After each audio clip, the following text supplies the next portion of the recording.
yo estaba investigando para una película sobre el gótico tropical. Quiero hacer gótico tropical, que es un género que se inventaron en Cali más o menos, así como la champeta. Es como un ritmo local inventado en Colombia. El gótico tropical es como un género cinematográfico inventado en Colombia y en Cali en los años 70, 80 por estos cineastas que se llamaron el Grupo de Cali, Andrés Caicedo, Carlos Mayolo, Luis Ospina, que coge elementos del cine de terror y de la literatura gótica y los mezcla con elementos políticos, como utilizando metáforas con zombies, con vampiros, con hombres lobo, pero para hablar de cosas mucho más profundas de la sociedad, ¿no? Y en ese momento me llaman de Telepacífico a proponerme hacer un documental sobre Andrés Caicedo, sobre los 40 años de que viva la música. Entonces yo les dije, me parece bacanísimo, muchas gracias, pero no hablemos de que viva la música porque ya se hablaba muchísimo de que viva la música. Déjenme, yo les propongo hablar de Andrés Caicedo, de hacer un documental de Andrés Caicedo, pero con temas que no se han tocado todavía, que la gente no conoce mucho. Cali ha exprimido mucho la figura de Andrés Caicedo en el mejor sentido de la palabra, entonces un poco el desafío era qué se puede seguir diciendo Andrés Caicedo que no se sepa, ¿no? Como que pueda surgir nuevo de ahí, qué materiales pueden aparecer. Un poco mi idea, lo que yo quería retratar es qué tenía ese joven en la cabeza para producir ese tipo de literatura que produjo, como cuáles fueron sus influencias culturales, ¿no? Entonces aparece que él nació en una época de violencia justo después de la muerte de Jorge Eliezer Gaitán y la guerra civil en Colombia. Eso lo afectó indirectamente.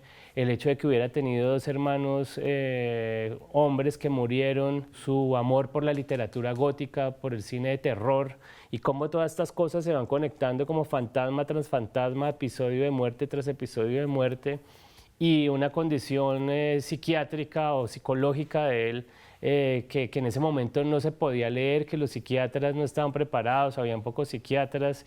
Cómo se fue formando ese escritor y cómo meterse en el subconsciente. Era un trabajo que yo iba a hacer por mi propia cuenta y hacer entrevistas, investigaciones, y pues digamos que con el apoyo de Telepacífico como que eso se multiplicó y pude hacer esta película. Pude ir a Los Ángeles a seguir los pasos de Andrés Caicedo, pude estar en Nueva York, en Connecticut, donde vive la hermana de Andrés Caicedo, que fue como la principal, es como la protagonista del documental, Rosario Caicedo, que es la que guarda como todos los archivos, fotos, documentos, es la que se sabe como más los detalles de la historia.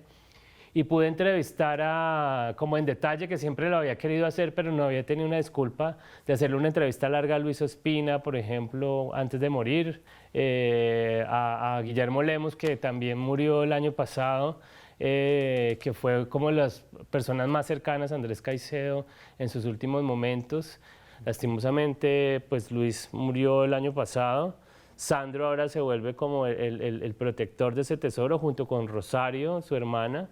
Son como los dos que conocen de primera mano como todos esos materiales. Entonces digamos que Andrés Caicedo ha tenido en Sandro Romero Rey y en Luis Ospina como sus grandes promotores, ¿no? Como los amigos que no lo dejaron caer en el olvido y que lo rescataron y que gracias a Dios rescataron como este personaje culturalmente tan importante. Se metieron a sus baúles, buscaron las cosas que nunca publicó. En esas cartas está como toda la historia de Andrés Caicedo en Los Ángeles, ¿no? Entonces, como que yo empecé a construir un poco cómo había sido la experiencia de Andrés Caicedo.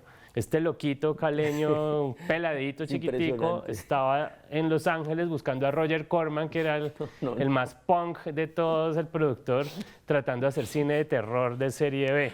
Y empecé a darme cuenta que muchas de esas cosas que estaban escritas en los guiones eran biográficas y que tenían que ver con estas historias de su infancia y de su pasado. Y ahí empezamos a hacer como con Sebastián Hernández, que es el editor y que fue como co-guionista, porque pues empezamos a amarrar todas estas cosas de su literatura hecha para cine, guiones de literarios con su vida, y ahí encontramos muchos conectores a partir del horror y la oscuridad y lo gótico.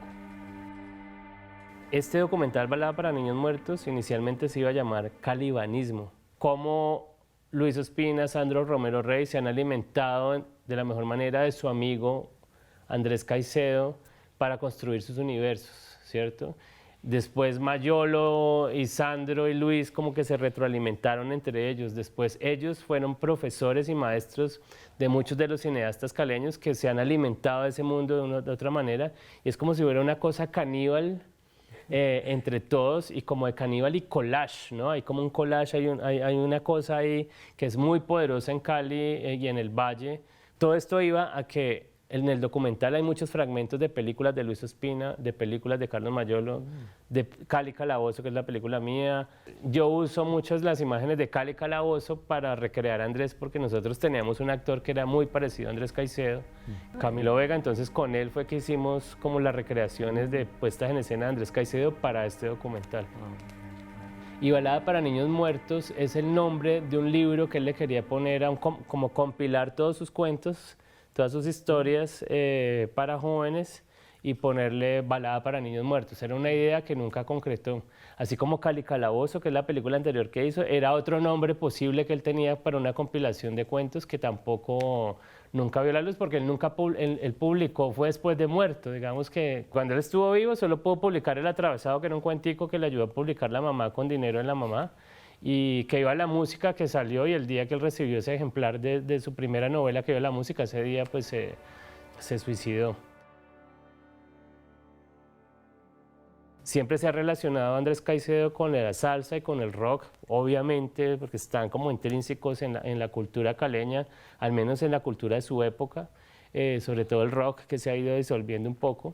Pero esta película muestra una música que es una música más en un perfil gótico, romántico, instrumental, y en ese momento me llamó un amigo que se llama Jorge Borja, que es un músico caleño que siempre he admirado mucho aquí en Cali.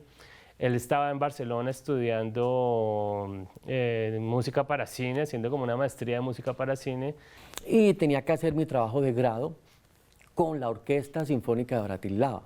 En eso se me ocurrió preguntarle a Jorge, mira, voy a tener esta oportunidad, ¿tenés algún proyecto? ¿Sabes quién tiene una película? Yo. Y bueno, además pues el concepto me encantó porque me fascina el gótico romántico, es lo que más me gusta. Y el tema de Andrés también, pues de Andrés Caicedo, pues, no deja de ser inspirador, ¿no? Y yo empiezo a componer, primero a desarrollar un concepto, a componer para cada secuencia una música concreta, y luego a orquestar, que es otro proceso. Orquestar es importantísimo. Por ejemplo, yo las cuerdas las uso todas con sordina, así que produce un sonido opaco. Uso los graves de las maderas, contrafagó, los fagotes, el clarinete bajo, por ejemplo, el corno inglés, ¿sí? Contrastadas con algunas flautas pícolos, y empiezo a lograr esta textura y este color, estos grises, estos cafés oscuros, todos estos colores que finalmente le dan ese realce y forman parte del espíritu de la película, ¿no? Teníamos referentes, ahora que citas a Bernard Herrmann, uno de mis compositores favoritos de cine, porque para mí es como el Bela Bartók del cine. Y Bernard Herrmann trabajó mucho con Hitchcock, ¿no?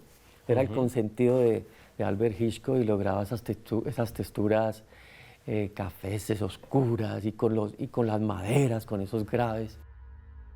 Esta orquesta, ellos trabajan en producción todo el día, en el Teatro de la Radio de Bratislava, que es una pirámide al revés, ¿sí?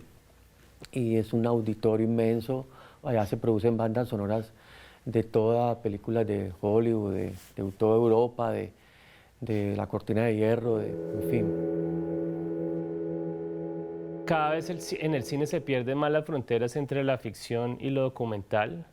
Y yo creo que esta película tiene un poco esa mezcla. Podríamos haber sido mucho más experimentales, pero la realidad no se puede poner en un género. Pero sí, nosotros dijimos, estamos contando un thriller, pero estamos contando la vida real de un escritor colombiano, ¿no? Entonces, como que en ese sentido sí hicimos como nuestro propio guión y nuestra propia conceptualización de cuál es ese Andrés Caicedo, que es más como meterse al subconsciente de este escritor y tratar de leerlo por dentro con todos los pros y los contras que esa cosa significa, que esa pretensión significa.